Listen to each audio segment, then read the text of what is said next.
tivemos várias eleições à direita na Europa, alguns dando como derrota, outros como vitória. Pedro, tudo bom, bichão? Tudo bem, Nassif. Boa noite. Prazer estar aqui. Boa noite, comunidade. Como é que essas eleições vão se refletir no mundo e no Brasil? Quem ganhou? Maravilha. Nassif, só antes também prestar minha singela homenagem aqui à mestra maior, professora Maria da Conceição Tavares. Todo mundo que conheceu ela tem um episódio para contar, naturalmente, né? Eu conheci a professora Maria da Conceição Tavares numa homenagem que teve na Universidade de Campinas para o professor Wilson Cano, que também já foi para um outro plano maior. E em 2007, 2008, e foi um congresso muito forte, né? A homenagem ao professor Wilson Cano, estava todo mundo lá, inclusive o Luciano Coutinho. Estava o Zé Luiz Fiore, o professor Beluso, todo mundo. Só não foi, eu lembro, o professor Carlos Lessa, que também já foi, né? Porque ele tinha sido mordido por um cachorro, pelo cachorro dele, né? E aí eu lembro que eles disseram, não, mas o cachorro passa bem, né? Fiquem tranquilos.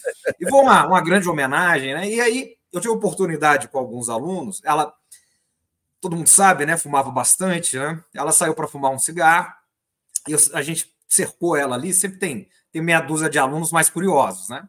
E ela tomando um café, a gente tomou um café junto, e ela fumando. E eu sempre, né, curioso e tal, falei, professora, era 2007, 2008 e tal, e o presidente do Banco Central era ninguém menos que Henrique Meirelles, em pleno governo Lula, né? Todo mundo lembra. E eu falei, professor, a gente discutindo altas discussões lá dentro, né? Quer dizer, eu só assistindo, mas... eu falei, professora, por que o presidente Lula não te dá a chave do Banco Central, né? Por que não nomeia, né? Aquela ingenuidade estudante e tal, a espontaneidade. Aí ela falou, meu filho, eu fui deputada lá há 4 anos, foram os 4 anos FHC, eu quebrei minhas costas inteiras, nós só perdemos, foi 4 anos de derrota e apanhando e tal. Agora ele devia fazer, sabe o quê? Dar a chave para o Beluso, é isso que ele devia fazer. E ela nasceu muito pessimista no primeiro governo Lula, que tinha Meirelles e tinha Palocci. Então ela criticava muito, isso era importante. E representou o Brasil no Congresso, né, assim como fez Florestan Fernandes, né, quando o PT pegava esses representantes da academia e colocava ali. E o importante, Nassif, que eu quero deixar aqui é a contribuição dela para a geopolítica. A gente fala muito de geopolítica.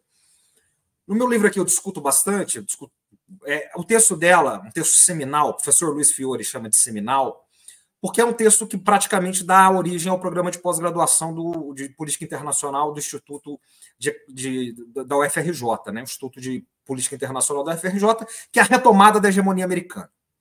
Então ele chama esse texto de um texto seminal, porque a partir da releitura da retomada da hegemonia americana, no final dos anos 90, que vai dar origem a um dos livros aqui, esse de capa vermelha, que é uma série, que é Poder e Dinheiro, organizado pela Maria da Conceição Tavares e pelo Fiore, é que vai se originar, digamos, uma economia política internacional de origem brasileira. Então, eles retomam esse texto, que é ali da aurora dos anos 80, que ele tem uma originalidade que é o seguinte, naquele momento, todo mundo estava falando do declínio da hegemonia americana.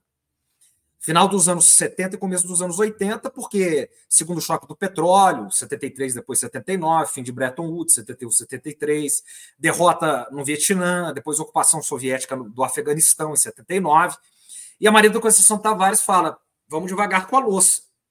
E é muito interessante que eu digo o seguinte, tinha 2 pessoas, de maneira muito original, falando a mesma coisa naquele momento. A Susan Strange, na Inglaterra, e a Tavares aqui no Brasil.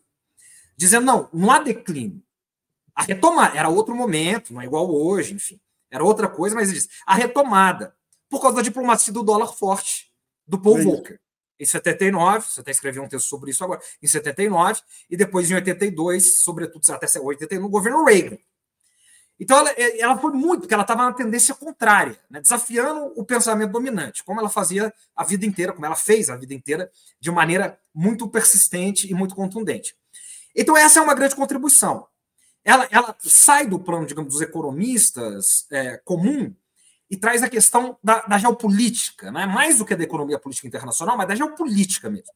E vai tratar da questão da hegemonia americana. E a segunda questão é que nos anos 80, 70, 80 e 90, quando se estudava muito a globalização financeira e a financiarização do capital, ela coloca a questão geopolítica na essência também. Né? Então, a CEPAL, eles vão estudar muito a financiarização, né? Se fala da via única nos anos 90, né? Da financiarização e da globalização financista, e ela vai dizer o seguinte, olha, não se esqueçam que o dinheiro tem moeda, que a moeda tem Estado nacional, o dinheiro ele pertence a um Estado.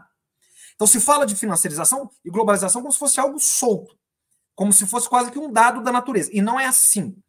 Há um sistema financeiro internacional, o dinheiro tem uma localização geográfica, geopolítica, e há uma hierarquia financeira internacional, que corresponde ao poder de cada Estado. Então, o dólar é a moeda padrão, porque existe um Estado, que é o Estado mais forte, que é os Estados Unidos. Então, ela sempre falava dessa hierarquia e dizia, né, quer dizer, a hegemonia do dólar obedecendo a um poder das armas, ao poder geopolítico dos Estados Unidos. E trazia isso de maneira muito forte. Então, ela tem um legado geopolítico, Nassif, extraordinário. Então, também deixar esse relato aqui. Maravilha. Agora, bem rapidinho, que nós vamos trazer o Fernando aqui. Tá bom. Com relação às eleições, né, duas coisas rapidamente. Né? Primeiro, que a extrema-direita a ultradireita, a extrema-direita tem crescido na Europa desde 2014, de maneira contundente e quase que linear, Nassif. Então, se fala, né, de uma onda Trump na Europa, um momentum Trump, ou até uma tempestade Trump. Eu estava lendo os jornais europeus hoje e essas expressões aparecem. Agora, se você pegar numa linha contínua, né, de mais longa duração, é uma tendência que vem se desenhando, não é de ontem. Né? Essa é a primeira questão. Né? O que chama mais atenção é a França, o caso da França, porque a extrema-direita, da Le Pen, ela teve praticamente o dobro dos votos do partido Macron. O Macron dissolveu o parlamento, vai chamar novas eleições, porque senão ele não vai ter governabilidade. O grande discurso da extrema-direita na Europa tem um inimigo claro. Quem é esse inimigo? É um migrante. Agora, o migrante está lá, sobretudo, por quê? Teve uma explosão, exatamente, ali em 2014, por causa da chamada ondas coloridas, produzida pelos Estados Unidos e pela Europa, pelas intervenções da OTAN no mundo, no Oriente Médio, na Síria, enfim. Então, aquelas explosões migratórias caíram sobre a cabeça da Europa, da OTAN, devido às guerras atlanticistas no Oriente Médio. Então, agora tem essas consequências junto com as consequências econômicas. A Europa não cresce, agora ela passa por um momento pior, por causa da guerra que eles fazem também na Ucrânia, e as sanções econômicas vão contra eles. Então, o mundo está caindo na cabeça deles e eles têm que lidar com isso. Marcelo. Tá, João. Pedro, obrigado aí por sua participação. Até a próxima. Um abraço. Obrigado. Deixa eu ver se... Testando agora. Está escutando? Agora está. Agora tá. Boa noite, tudo bem? Tudo bom, Fernando? Tudo bom, Michel? Triste, né? Porque a gente espera a morte sempre, mas quando vai uma amiga... Mas também é bom escutar os amigos, ter escutado o meu professor Luciano Coutinho, que há bastante tempo eu não vi, contando as histórias, tudo isso, né? Dá um congressamento e a memória da Conceição está viva. E como é que era ela em sala de aula? Que tipo de provocação ela fazia e como que ela conduzia, digamos, o roteiro das aulas? Era um espetáculo. Nós saímos da aula comentando, nossa, que fantástico e tal. Aí se perguntava, o que você aprendeu? Eu aprendi que eu tenho que aprender. Eu aprendi que eu tenho que estudar muito. Porque ela bombardeava de ideias. Você tinha os sites, tal, ideias, e eram ideias muito criativas, que eram em cima do lance. Então, tinha uma capacidade de improvisação elevadíssima, sabe?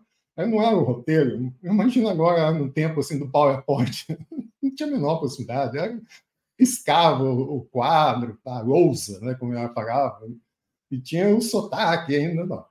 Mas a gente era fascinante pelo estímulo ao estudo, sabe?